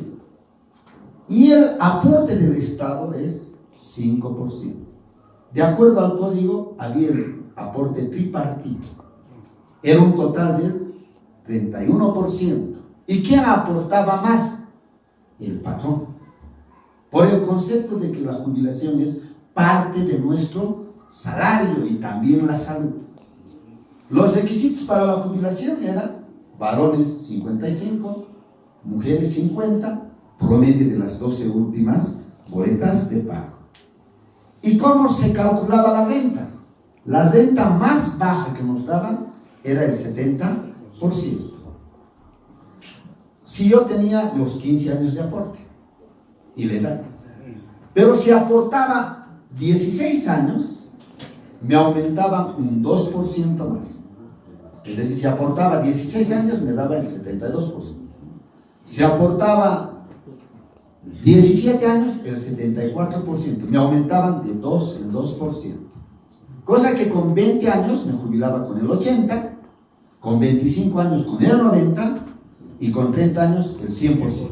Así se jubilan los militares. Pero además este código, ¿qué decía?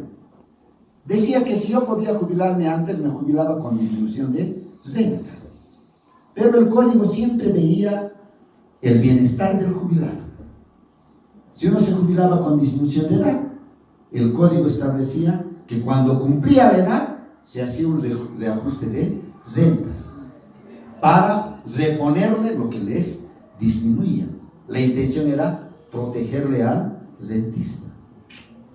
Pero compañeros, luego viene la capitalización individual. La pregunta es, ¿por qué ha venido la capitalización individual?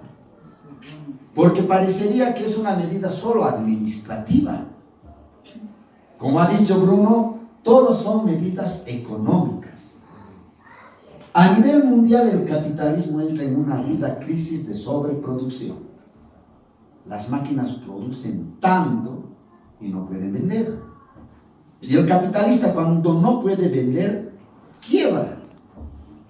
Y hay una pelea pues despiadada por apoderarse del mercado. ¿Y quién gana el mercado?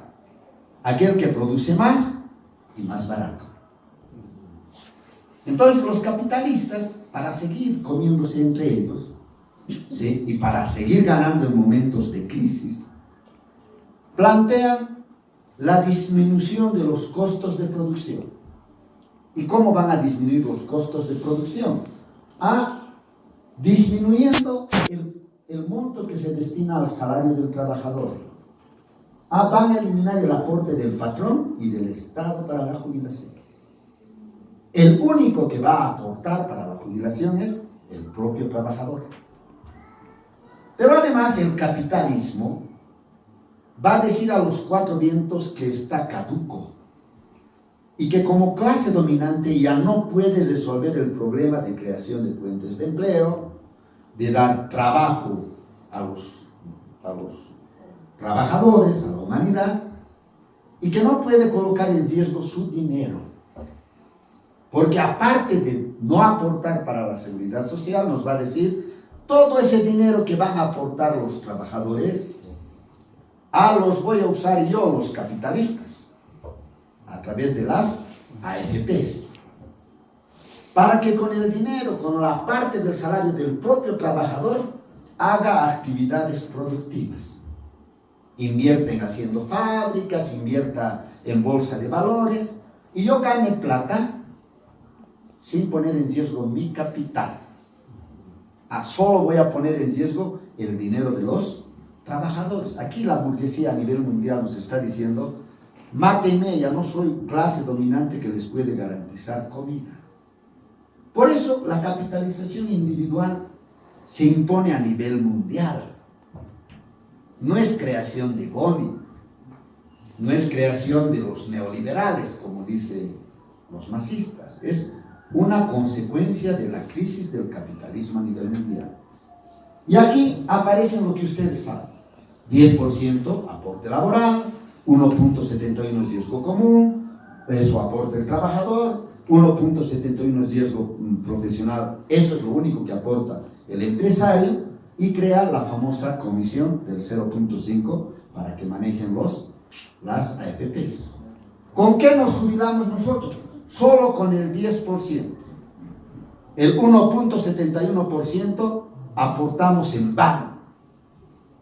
Aportamos por si alguna vez, digamos, yo me accidento y me jubilo por invalidez. Es decir, aportamos inútilmente. Solo nos jubilamos con ese 10%. El objetivo es que el patrón ya no aporte para la jubilación y tampoco aporte el Estado. Así el trabajador es más barato y le garantiza ganancias a los trabajadores, a los empresarios. El cálculo de renta ya varía. Nos dice máximo, en este caso, ya no mínimo, máximo el 70%. Pero siempre y cuando ahorren harta plata. En nuestro sector decíamos, ¿cuánto tendríamos que aportar para ahorrar, llegar al 70%? Por lo menos 800.000 a 1 millón de bolivianos. Más o menos así tendríamos que ahorrar para llegar a, a 70%. Bruno ha ahorrado, dice, 350.000. 2 vidas tendría que aportar, ¿no? O 3 vidas, ¿no? Para llegar a 1 millón, ¿no? Mientras tanto, si ahorro harta plata, me darían el promedio de los 60 últimos sueldos, ya no el promedio de las 2. Pero si no ahorro harta plata, me dan lo que se llaman los retiros mínimos. Me van a devolver mi misma plata. Y en la ley de capitalización individual no hay edad para jubilarse. Aquí lo único que importa es cuánta plata tienes, ¿no? Y aquí es lo que decía Bruno. Para cada edad, tomando también factor si tiene familia, si es mujer, si es varón, le dan un factor actuarial. Por ejemplo, allá, si Bruno se jubila a los 53 años, el promedio actuarial, o el factor actuarial va a ser 212,50. Es decir, el ahorro del trabajador tengo que dividirlo entre 212. Aquí estoy tomando en cuenta que tengamos 300.000. 300.000 dividido entre 212, mi promedio de renta es 1.411 bolivianos. Si tengo 65 años, ¿qué cosa varía? El factor actuarial, el divisor. 300.000 voy a dividir entre 178,92 centésimos. ¿Cuánto es mi promedio de renta? 1.676. Es como darme un pan y decirme, bueno, tú vas a vivir 2 días, entonces el pan lo divido entre 2. No, pero vas a vivir 10 días, entonces el mismo pan lo han de dividir entre 10. Solo me están devolviendo lo que ahorrar. Cuanto más joven me jubile, más miserable la renta, ¿cierto? Obviamente, como los compañeros han dicho, ellos han aportado al sistema de reparto y han aportado a la capitalización individual. Su renta va a ser la compensación de cotizaciones más la devolución de las AFPs. La compensación de cotizaciones se hace con el promedio del sueldo del 96 por los años aportados al antiguo sistema, multiplicados por 0,7, divididos entre 25. ¿Por qué entre 25? Porque decía la capitalización individual que mínimo uno tenía que aportar 300 cotizaciones. Y eso es 25. Con total, los compañeros se han jubilado con el sistema de reparto, mezclado. El promedio debiera ser no 25, debiera ser 15, porque ese era el requisito para la jubilación mínima con el código de 56. ¿Es una demanda real? Sí, totalmente correcta. ¿Sí? Pero Evo Morales, lo que estaban preguntando, aprueba la ley 065. donde van a estar el sistema de reparto, capitalización individual y el sistema solidario. El sistema de reparto es donde hemos aportado hasta abril del 97. A partir de mayo del 97 hemos aportado a la capitalización individual. A partir del 2010, diciembre, también hemos aportado al sistema solidario. La jubilación sigue siendo financiada solamente por el trabajador. Por eso, cuando hacemos esta figura donde Goni se da la mano con Evo, no es porque seamos radicales, porque sus leyes son idénticas. ¿Y dónde lo comprobamos? Ambas leyes nos ofrecen máximo el 70%, pero no nos van a dar, solo es promesa. Si vemos la ley 1732 y la 065, el principio es lo mismo, que solo aporta el trabajador, no el empresario, y además que los empresarios se beneficien y manejen arbitrariamente el dinero de los trabajadores. Ahí vemos, con las 1732, 10% el trabajador, con la ley de Evo 065, lo mismo. Riesgo común el trabajador, con Goni, con Evo, lo mismo. Aporte, riesgo profesional patrón, con Evo, lo mismo. A 0.5% administración, con Goni, con Evo, lo mismo. ¿Por qué ha mejorado un poquito la renta? Porque nos han hecho aportar a los trabajadores del mismo cuero, han sacado la cosea, nos han hecho hacer el aporte solidario. Es decir, no han movido ni un dedo para que el Estado y el patrón aporten. Entonces, cuando pedimos aporte del patrón y del Estado, solo estamos planteando retornar al código. Cuando el sinvergüenza de Linera dice, pues, ¿en qué país, en qué mundo se jubilan con el 100%? En sus narices los policías y los militares. Solo estamos pidiendo retornar al antiguo sistema. Pero también estamos diciendo, ¿por qué las AFPs o el Estado van a manejar sin control nuestra plata? Si en el código había aporte tripartito, ¿sí? Aquí directamente en ambos sistemas no hay ese control. Y con la ley de Evo, ¿cómo se jubila? Lo que decía Bruno, promedio 24 boletas, 58 años, con diferencia para las mujeres que se pueden jubilar a los 55 y los mineros a los 51 por cuestiones de producción y salud. ¿Qué nos dice? Si uno ha aportado 10 años, gane lo que gane, nos decía, tendría el 70% del mínimo nacional, que tampoco se va a cumplir. Con 15 años, el mínimo nacional, que tampoco se va a cumplir. Con 16 años, nos dice, se jubilarían con el 56% de su promedio, de su referente salarial. Si aportan 17, con el 57. Si aportan 18 años, con el 58. Aumentarían de 1 en 1%. De tal modo que con 20 años, uno tendría que jubilarse con el 60%. Con 25 años, uno tendría que jubilarse con el 65%. Con 30 años, el 70%. Con 35 años, 70%. 40 años, 70%. 50 años, 70%. Pero además, con la siguiente trampa, nos van a decir, se van a jubilar siempre y cuando respeten estos límites. Con 10 años, gane lo que gane con 640. Con 15 años, gane lo que gane 920. Con 20 años, nadie puede ganar menos de 1090 ni más de 2000. Con 25 años, nadie puede ganar menos de 1360 ni más de 2630. Con 30 años, nadie puede ganar menos de 1480 ni más de 3300.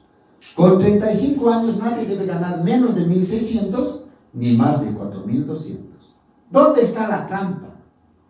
¿Por qué en 10 años uno gana tan bajo, 620. Si yo gano 6.000, si yo gano 5.000 y he aportado solo 10 años, 640, así me jubilo en el fondo solidario. Si he aportado 15 años, gane lo que gane, 920. Si he aportado 20 años, no puedo pasarme de 2.000. Si me paso de 2.000, me rebaja. ¿Cierto? Con 25 años no puedo ganar más de 2.630. Si me paso, me rebaja. ¿Por qué? En 10, 15, 20 años tan bajan las rentas. Lo que estaban diciendo, en Bolivia nadie tiene estabilidad laboral. Los profesionales libres a veces les contratan, luego les arean, o trabajan en el Estado, sube un gobierno, les votan, etcétera, etcétera. Solo un 20-25%, y eso menos creo, tiene una estabilidad laboral, que son los maestros, los milicos, los policías, los médicos de la caja, después los catedráticos universitarios. Militares. ¿Sí? Los militares. El resto no. Fabriles, profesionales libres, empleados públicos, ninguno de ellos tiene estabilidad laboral. Entonces la mayoría se ha de jubilar con 10, 15, máximo 20 años. Y para mostrar un ejemplo, pasamos. Si yo ganase 4.060, con 10 años, 640. Con 15 años, 920. Y aquí empieza la trampa. Con 20 años tendrían que darme el 60%. El 60% de 4.060 es 2.436. Me he pasado del límite superior. Me van a rebajar. Me van a rebajar a 2.000 bolivianos. Me van a decir, este jubilado está ganando mucho. Me van a rebajar a 2.000. ¿No? Si trabajo 25 años, debieran darme el 65%. ¿Cuánto es? 2.639. Me van a decir, a muchos está engordando el jubilado, lo van a rebajar a 2.630. Si trabajo 30 años, el 70% de 4.060 es 2.842. Está por debajo de 3.300. Cuando mi promedio está por debajo, no me suben ni me bajan. Me mantienen esa renta de 2.842. Trabajo 5 años más, sigue siendo el mismo 2.842. En ese caso los límites no me benefician para nada. Por eso yo no entiendo de dónde sacan la estupidez los burócratas que nos dicen, es un gran logro, es un gran avance, cuando solo nos sirven para ratificar rentas miserables. Pero si tomamos en cuenta un promedio de sueldo de 6.760, lo que más o menos gana un maestro con categoría mérito, es decir, 30 años de servicio. Pero si yo soy ingeniero, o soy fabril, o soy, digamos, contador, y trabajo en una empresa que me paga más o menos bien 6.760, si he aportado solo 10 años, 640. Si he aportado 15 años, 920. Y si he aportado 20 años, debieran pagarme el 60%. ¿Cuánto sería? 4.056. Pero me he pasado. ¿A cuánto me vas a bajar? 2.000. Y 2.000 no es el 60%.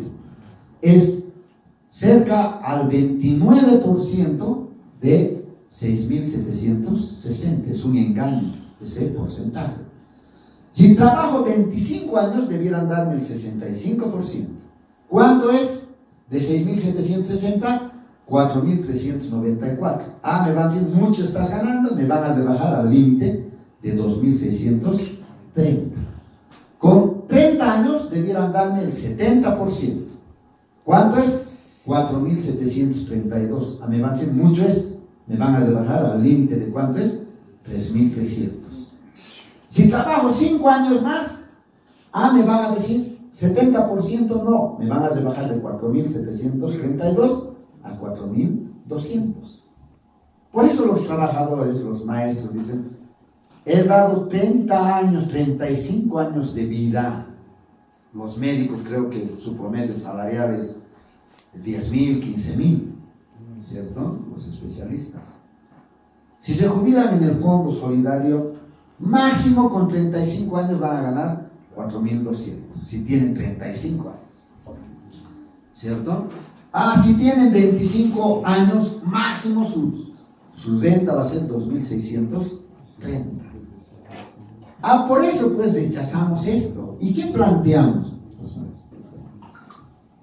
En esta modificación, ¿quién ha ganado? La empresa privada, lo que ha dicho Bruno, ¿no? Ganan las AFPs, él ha indicado de dónde ganan de la comisión, han ganado más de 53.4 millones de dólares. Entonces no nos hemos beneficiado los trabajadores, ¿sí? Luego están creando la gestora pública, con la ley 2248, donde eligen a los 5 miembros del directorio directamente, el jefe máximo, que es Evo Morales, ¿sí? Sin ningún tipo de fiscalización de los aportantes. Y de paso le pagamos como si fuese banco privado, el 0.5%, le pagamos comisión, ¿no? ¿Qué más decimos? Estamos de acuerdo en lo que dicen todos los trabajadores. Es una estupidez que el que nos debe plata administre nuestra plata. El Estado nos debe plata, ¿cierto? Pero además sin ningún tipo de fiscalización. ¿Cuánto, de acuerdo a Evo Morales, tiene el fondo?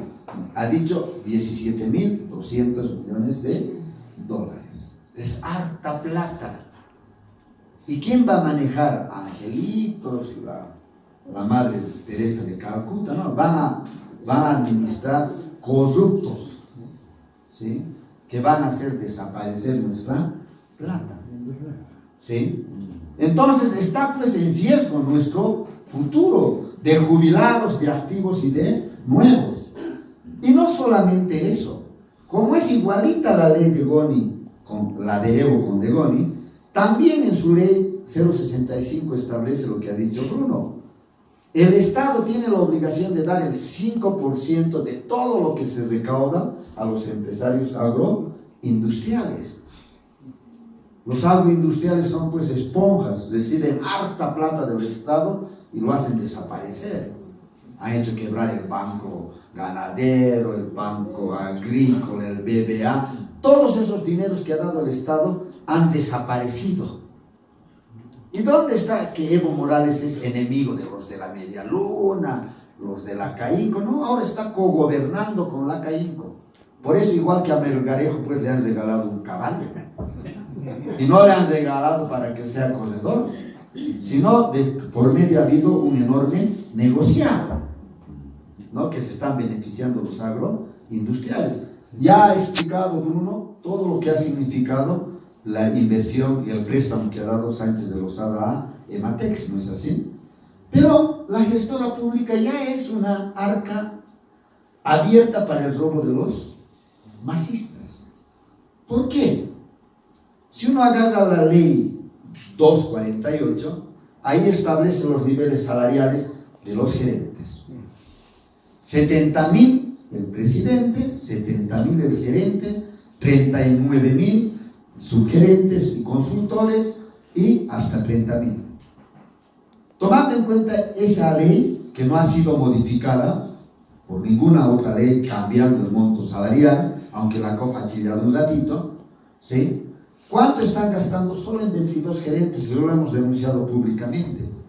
En 22 gerentes están gastando al mes 1.230.000 bolivianos al mes para pagar solo a 22 funcionarios de la gestora pública. ¿Y quién los ha elegido?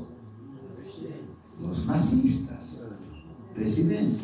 Y el primer presidente ha sido un tal Arce, Rodrigo Arce. ¿Y de dónde eres Rodrigo Arce? ¿De los trabajadores? No, era el principal trabajador funcionario de la CAICO, de los agroindustriales. Por eso se han apresurado a entregar los dineros, ¿cierto? Un consultor de esos que ha dicho Bruno, que les han contratado con 47 millones, ese consultor gana al mes 106.000 bolivianos. Y hemos denunciado en prensa. ¿Y qué ha dicho el ministro de Economía, el que estaba, que se llama Guillén? Así hay que pagarles harto, porque si no se van a ir, no van a trabajar para nosotros. ¿Y por qué no dicen lo mismo para los dentistas? ¿Por qué no les pagamos harto si no se van a morir? O les pagaremos bien a los maestros, a los médicos, para que rindan bien.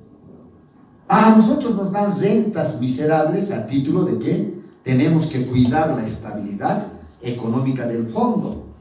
Pero es totalmente arcas abiertas para sus funcionarios nazistas. ¿Cuál debiera ser nuestra posición? Primero, nosotros decimos que en el marco de la seguridad social, en la concepción obrera, la seguridad social debiera permitir a los jubilados tener por lo menos una renta que sea igual a la canasta familiar. ¿Acaso el jubilado no come o solo el activo come? No, ambos debieran tener una renta y un salario de acuerdo a la canasta familiar. Pero coyunturalmente no podemos permitir como sindicatos que cuando nuestro afiliado se está jubilando le tiren un hachazo a sus ingresos y le disminuyen a un 30, a un que se llama a un 50%. El sindicato tiene la obligación de cuidar el ingreso de su afiliado. Coyunturalmente, por eso planteamos la jubilación con el 100%. Y para pagar eso, haciendo casi incluso concesiones, haciendo estudios matemáticos, habíamos planteado que se debiera pagar el patrón un 6% de aporte adicional, el Estado un 2%. Con eso tendríamos un fondo totalmente sólido y nos garantizaría el 100%. Incluso eludiendo esa responsabilidad que tiene el Estado de garantizar fuentes de empleo estables. ¿Cómo va a haber una seguridad social donde no haya fuentes de empleo estables?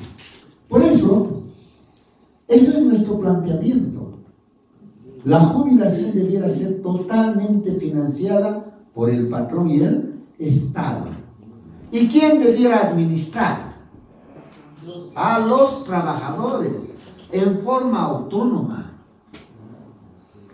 Porque cuando está administrado por el Estado pues mete sus gasas. ¿Acaso desde que se ha aprobado la ley 920 con Jaime Paz Zamora, qué se ha hecho? Se ha separado el régimen a largo plazo con el régimen a corto plazo. Con esa ley han eliminado la autonomía de inversión, de administración de la caja. Cada gobierno de turno que viene pone a su gerente. Y cada gobierno gerente que pone ha aumentado la burocracia en la parte administrativa. No han invertido en hospitales, no han contratado médicos, no han hecho, ¿qué se llama?, laboratorios, etcétera, etcétera. Y no solo eso, Goni y Evo han hecho lo mismo. Goni, por cuestión politiquera y electoral, para hacerles reventar a la caja, le han cargado obligaciones. Tienen que hacer el SPAM, el seguro para personas adultas y mayores. Ha creado el SUMI, lo ha cargado a la caja. Ha cargado a los hospitales privados, ha cargado a los seguros privados, no solo la caja. Evo Morales ha cambiado eso, ha sacado la ley 475. Ha obligado que también la caja atienda a los discapacitados. Como si fuese su plata, así como ha condonado la deuda que tenía Ematex, también ha condonado la deuda de 400 millones que deben las alcaldías. Entonces, para evitar todo eso, ¿quiénes deben administrar el seguro que debiera ser financiado, el seguro a largo y corto plazo por el Estado y el patrón, debiera ser administrado por los trabajadores? Pero no como en el pasado, donde se nombraba a un delegado y el delegado lo primero que recibía era una suculenta dieta en su bolsillo, no tenía control de sus bases, era un control obrero individual, no colectivo, donde el dirigente era el primero en corromperse. Por eso muchos obreros que han salido de las minas ya no han vuelto a las minas, se han quedado aquí en la ciudad y han cambiado de vida. Entonces tiene que haber un control obrero colectivo. Y mejor si no se les paga dietas, pues por eso se les declara en comisión. Dejan de trabajar en su fuente de empleo y ganan salario por representar y tener el honor de defender los intereses de los trabajadores. Así es. Esa es nuestra posición. No ceder para que los empresarios privados sigan embolsillándose nuestra plata y tampoco entregar al Estado corrupto que robe nuestra plata. Nosotros debiéramos administrar. Eso es lo que queríamos compartirles como maestros que hemos elaborado en la discusión con referencia a la ley de pensiones. Gracias.